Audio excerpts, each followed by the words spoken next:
नमस्कार साथियों, मैं आपका अपना राघवेंद्र कुमार स्वागत करता हूं आपके हमारे इस YouTube चैनल में। दोस्तों, आज हम जिस चैप्टर के बारे में बात कर रहे हैं वो बायोलॉजी का one of the most important chapter है। बायोलॉजी में इस चैप्टर को इसलिए रखा गया क्योंकि जिस प्रकार हम बोल सकते हैं कि यदि मकान बनाना है तो आपको नींव डालनी पड़ेगी, उसी प्रकार बायोलॉजी में भी यह उस चैप्टर के गिनती में आता है जो उसके नींव के काम आता है। तो हम इस बारे में आज चर्चा करेंगे। वो चैप्टर कोई दूसरा नहीं है, वो सेल है। हम इस बारे में आज बात करेंगे कि सेल आखिर होता क्या है, सेल कहते किसको हैं। हम इस चीज़ों के बारे में जानने की कोशिश करेंगे कि सेल आया कहाँ से, है ना। तो अगर हम बात करें सेल के बारे में, तो cell is the smallest basic structural and functional unit of life.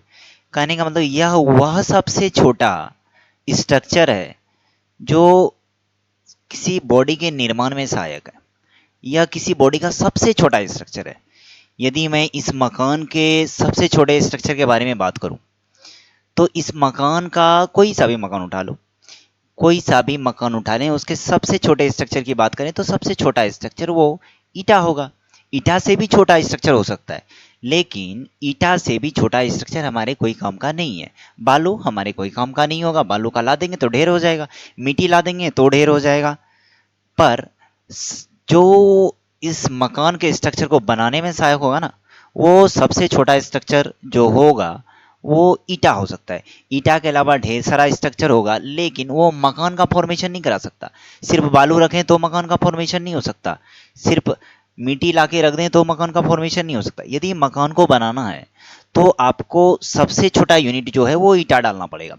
ईटा से छोटा डालते हैं तो मकान का फॉर्मेशन नहीं हो सकता। ठीक उसी प्रकार यदि किसी भी लिविंग बीइंग की बात करें, तो किसी भी लिविंग बीइंग का सबसे छोटा जो बेसिक स्ट्रक्चरल यूनिट होगा, सबसे छोटे स्ट्रक्चरल यूनिट की हम बात कर लें, जैसे कि ये हमारा सबसे छोटा बेसिक और स्ट्रक्चरल यूनिट है। ये स्ट्रक्चरल यूनिट जो किसी भी बॉडी के संरचना में भाग लेगा, स्ट्रक्चर फॉर्मेशन में कराने में काम आएगा, तो वो सेल है। सेल किसी भी बॉडी के संरचना में आराम से भाग लेगा। और यदि हम उससे छोटे की बात कर लें तो उससे छोटे उसमें ढेर सारी चीज़ होंगी। डीएनए होगा, न्यूक्लियस होगा, इंडोप्लाज्मिक रेटिकुलम होगा, लाइसोसोम होगा, राइबोसोम होगा, लेकिन यह किसी बॉडी का निर्माण नहीं करा सकता।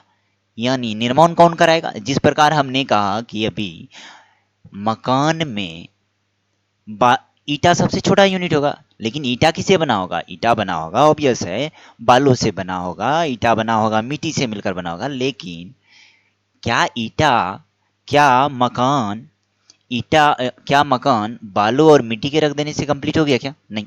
लेकिन ईंटों को जोड़ते जोड़ते जोड़ते जोड़ते मकान कंप्लीट हो गया। ठीक उसी प्रकार शरीर सेल के जोड़ने जोड़ने से निर्माण हो गया, लेकिन सेल जो जिससे बना है, क्या उसके जोड़ने से निर्माण होगा? नहीं। सेल सबसे छोटा यूनिट है, सबसे छोटी संरचनात्मक इकाई है, जिसको रिपीट करने पर, बार बार जोड़ने पर पूरे बॉडी का निर्माण हो सकता है। इसीलिए इसे स्ट्रक्चरल यूनिट कहा गया। यानी सेल को वह सबसे छोटा इकाई कहा गया जो इसके संरचना में भाग लेगा। ठीक उसी प्रकार स्ट्रक्चरल के साथ साथ यह फंक्शनल भी है। यदि इससे छोटे की बात करूं तो वो फंक्शनल होगा नहीं, क्रियात्मक हो नहीं सकता।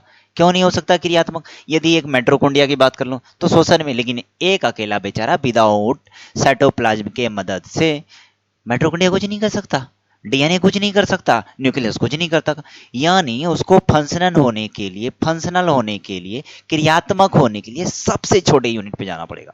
और वह सबसे छोटा यूनिट जो है क्रियात्मक होता है तब जब सेल तक बातें आई। यदि सेल से छोटे की बातें कर लें तो वो क्रियात्मक नहीं हो सकता। यानी कहने का मेरा मतलब यह है कि जब तक एक सेल का स्ट्रक्चर नहीं बन जाए तब तक वह क्रियात्मक नहीं हो सकता।